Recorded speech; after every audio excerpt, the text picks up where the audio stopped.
আচ্ছা, আপনি কি কখনো শুনছেন যে পৃথিবীর অন্যতম বিষাক্ত সাপের বিষ দিয়ে একটা মানুষের হার্ট অ্যাটাক কিংবা স্ট্রোকের ঝুঁকি কমানো সম্ভব? শুনতে অবিশ্বাস্য মনে হলেও বিষাক্ত সাপের থেকে হোমিওপ্যাথিতে একটা মেডিসিন তৈরি হয় যেটা হাই ব্লাড প্রেশারে জাদুর মতো কাজ করে। আমি মূলত বলছি দক্ষিণ আফ্রিকার ভয়াবহ তুরুকুকা সাপের বিষ থেকে তৈরি অত্যন্ত জাদুকরী একটা ওষুধ ল্যাকেসিস এর কথা।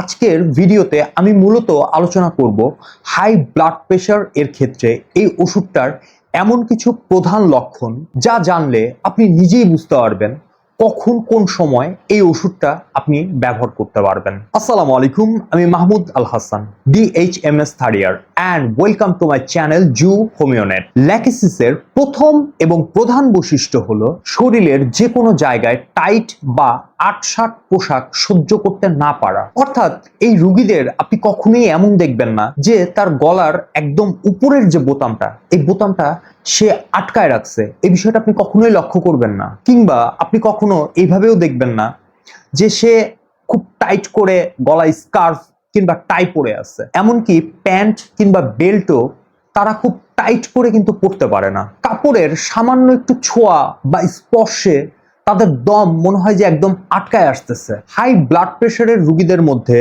যদি এই ধরনের হাইপার সেন্সিটিভ অ্যাক্টিভিটি লক্ষ্য করা যায়, তাহলে প্রথম আগে ল্যাকেসিসের কথা আমাদের মাথায় আনতে হবে। এবার আসি পরবর্তী একটা লক্ষণে। এই লক্ষণটা বেশ অদ্ভুত এবং ল্যাকেসিসের রুগীদের একদম নিজস্ব একটা লক্ষণ।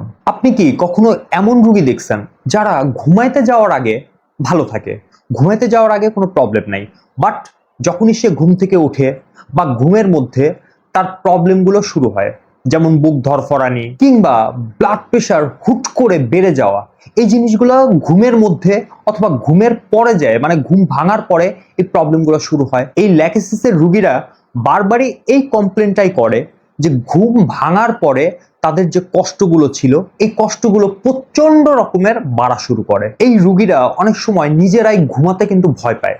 তার কারণ হচ্ছিল তারা নিজেরাই জানে যে ঘুমাইলেই তাদের সমস্যা বা তাদের কষ্ট কিন্তু বাড়বে। পরবর্তী আরেকটা লক্ষণ বলি, যেটা এই রুগীদের মানসিক যে প্রকৃতি, এই প্রকৃতি নিয়ে।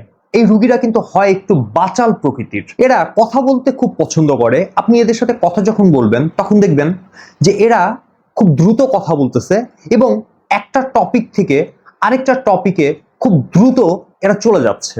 এই রক্তচাপ বাড়ার সাথে সাথে এই রুগীদের এই অনর্গল কথা বলা, অস্থিরতা, বাচালতা, এই জিনিসগুলা আরো অনেক বেশি পরিমাণে কিন্তু বেড়ে যায়। এর সাথে আরেকটা গুরুত্বপূর্ণ বিষয় হলো এই রুগীদের রোগের তীব্র আক্রমণ।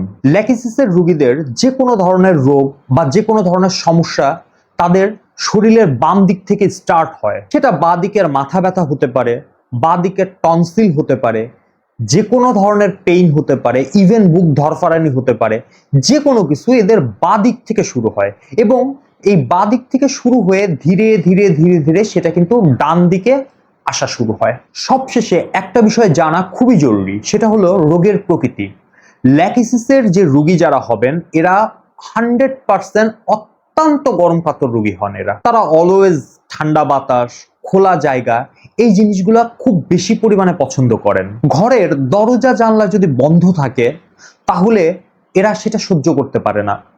ঘরের দরজা জানলা বন্ধ থাকলেই এদের যে প্রবলেমগুলো, এই প্রবলেমগুলো বাড়া শুরু হয়। তাহলে ল্যাকেসিসের রুগীদের আমরা যদি এক লাইনে বলতে চাই, আমরা এভাবে করে বলতে পারি, যদি কোনো উচ্চচাপের রোগীর মধ্যে গলায় বা শরীরে একটু আটসাট বা একটু টাইট কাপড় রাখা প্রবলেম মনে হয়, ঘুম ভাঙলেই তার রোগ বেড়ে যায় এবং তার মধ্যে অতিরিক্ত বাচালতা দেখা যায়, যে কোনো প্রবলেমের শুরুগুলো হয় শরীরের বাদিক থেকে এবং একই সঙ্গে সঙ্গে রোগী যদি হয় তীব্র গরম কাতর, তাহলে এই ধরনের কম্বিনেশন দেখলে অবশ্যই আমরা প্রথমে যে ওষুধটার কথা চিন্তা করতে পারি সেটা অবশ্যই ল্যাকেসিস। তবে হ্যাঁ, অবশ্যই যে কোনো ধরনের হোমিওপ্যাথিক ওষুধ সেবনের আগে একজন অভিজ্ঞ রেজিস্টার্ড হোমিওপ্যাথিক ডাক্তারের পরামর্শ নিয়ে নিতে হবে। আজকের তথ্যটি কেমন লাগলো তা কমেন্ট করে জানাতে পারেন এবং বন্ধুদের সাথে ভিডিওটি শেয়ার করতে পারেন। এই ধরনের গুরুত্বপূর্ণ তথ্য পেতে